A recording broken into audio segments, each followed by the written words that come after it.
Triple J Entertainment presents to you Jerovision 2.0. In today's special 3-part review, we take a look at Hasbro's Transformers Dark of the Moon collection, from Cyberverse to Leader Class. In Part 1, we review our featured Cyberverse class figures. Likewise, in Part 2, we review our featured Voyager class figures. And finally, in Part 3, we review our featured Leader class figures. Our featured characters for this 3-part review are the center of Michael Bay's The Transformers Dark of the Moon motion picture. Today, we present the age-old conflict of teacher versus student, as we pit Optimus Prime against his former mentor Sentinel Prime for command of the fate of Earth. So prepare yourself for first bell, as class is about to be in session with Part 1 of the Transformers Dark of the Moon Collection's Master of Students.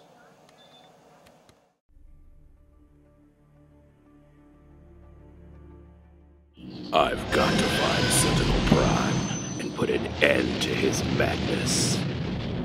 But where could he be? There.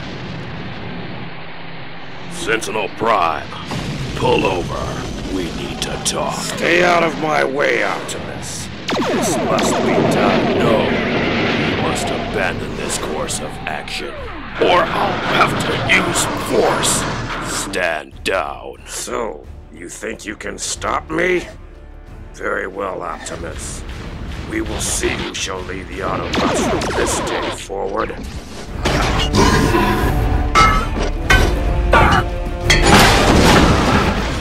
You must end this. You're leaving me no choice. You're too weak, Optimus. You could never best me hand to hand. I taught you everything you know. I know, but fortunately I come equipped with more firepower.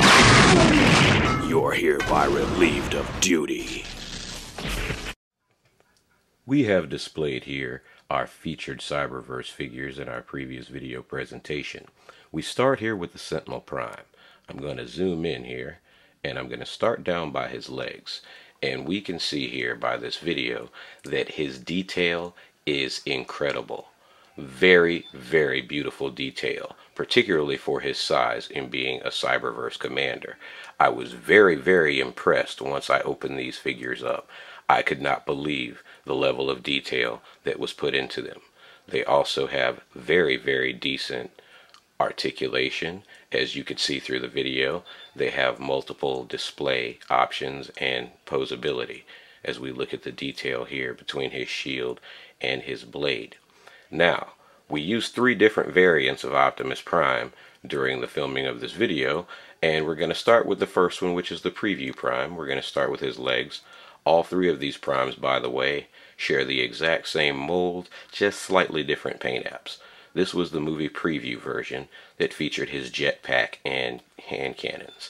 Now, if you look at the picture that's advertised, he actually holds these weapons in his hand. However, for the purpose of our video and for the sake of being a little bit more movie accurate, I put them underneath his arms, very similar to the Jetwing Leader Class Optimus Prime exclusive.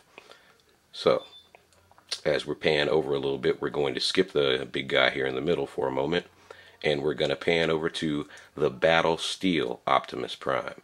And he features the cannons that can be placed on his shoulders in robot mode, as well as they can be held in his hands.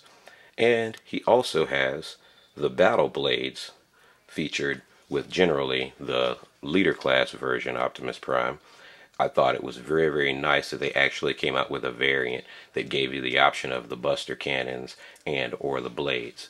That was really, really neat. And again, as we look here, you can see the paint apps on this are slightly different from the previous one.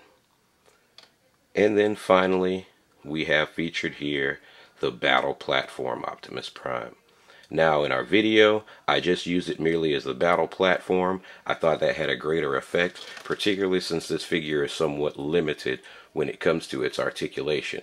Now, as you look here at Optimus Prime's arms, you can see he has control arms here, And that's really, really cool. They control the additional arms that features a double barrel cannon and his long range blaster here being held in the other hand. Now, again, this is really, really cool with the overhead blaster as well. I just thought that was really, really neat on the detail. And again, you could see the paint apps are slightly different as we get down to his feet, and you can see that he has no leg articulation because that is the base of the trailer. However, these figures are very, very beautiful, and I highly suggest you picking them up as a collector and enthusiast. They're very affordable, so get out to your local stores and pick them up. This has been Jero. This has been Jerovision 2.0, brought to you by Triple J Entertainment. And remember, this is only part 1 of a 3-part video special, so stay tuned for parts 2 and 3. You ain't got to go home, but I'm getting the HE double hockey sticks out of here. Peace out, people.